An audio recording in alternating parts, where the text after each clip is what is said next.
Development of academic skills in higher education. My name is Nnadi.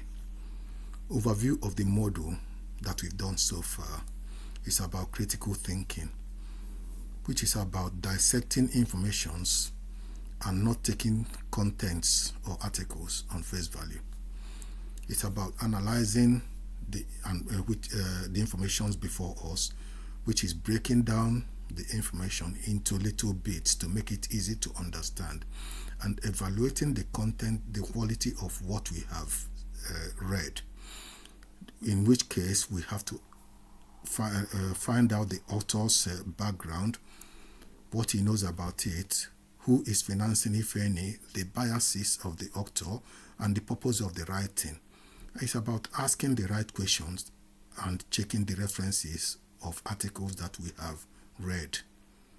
The learning process I have employed so far in my studies, having been out of school for quite a while, is about getting myself into the habit of reading once again. I now find myself reading like Metro newspaper when I'm on the train, and reading articles, like even reading the news online like BBC and all these news articles and anything. I've come to believe and reference back to when I was in school, when my teacher used to say that no experience is a waste.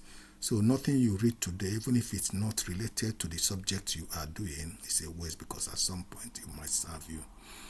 I've dedicated 7.5 hours of my time every week towards reading, and this in conjunction with talking to my friends and family, and also my children that are in school, and raising a bit of argument, debate, and finding out facts from them, and going into the Google Scholar to get used to referencing and all these things. Those things are different now from when I was in school, because back then there was no referencing, but now with the fact that you can reference articles and research into them, in a way it makes life easy, but it also raises the standard of education right now. Part of the process that I have also employed is about writing, getting used to writing, and also getting people to review what I've written and give me feedback on what they think that I have done so far and where I haven't gone right, so that I can be able to correct myself. The growth in my academic skill is about my reading habit, which I would say has improved quite dramatically. Considering that I got bored of reading, I lost the interest in reading for some time. Part of it is about reading, reflecting on information that I have had, and seeking other people's opinion and ideas. I try to write as much as possible and get people to review what I have written. Sometimes it's my wife or my children that review what I've written and make corrections, and I take all this into account when I reflect on what I have done. Also, this has also helped me with regards to the assignments that we are given. It makes me engage with the education once again. At the same time, getting used to listening to like news and all these outlets helps with academic growth.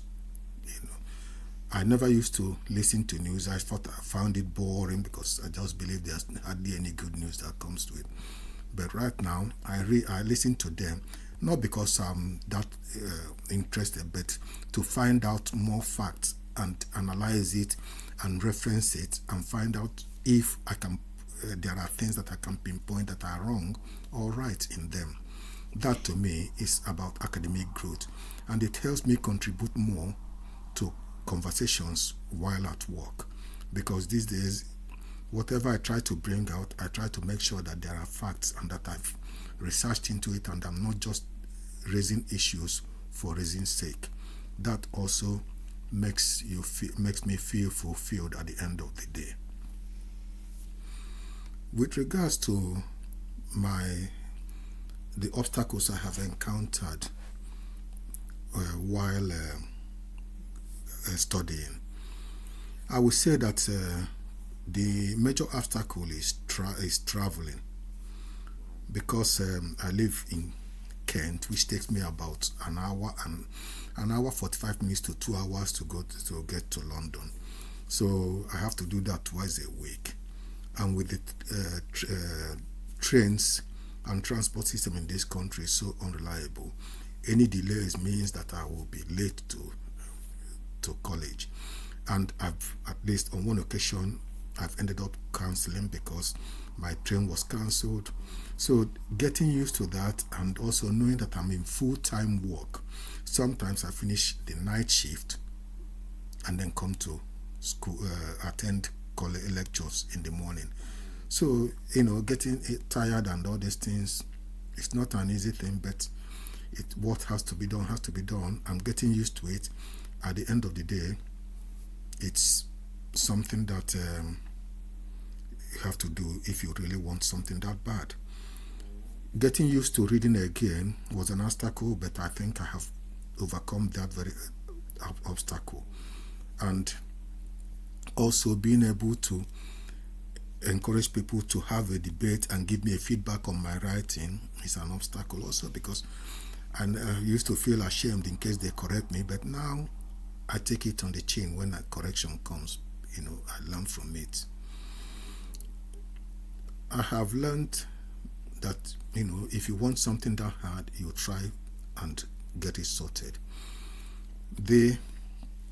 In conclusion, the key points I've taken from my study so far is about analyzing information, which is breaking information into chunky bits, evaluating information, knowing about the origin of the author, where he's coming from and where he is going. At the same time, asking the right information instead of taking things at face value. I've learned about referencing of articles and citations. Those are things I've learned. At least before, I could have written them, taking the quotations without giving the author credit. I have learned not to take anything I read and run away with it, believing that it's true. I've now learned that not to take words from bloggers, but to listen to more to people, read authors that have been in Lancet journals, which are peer reviewed and things like that.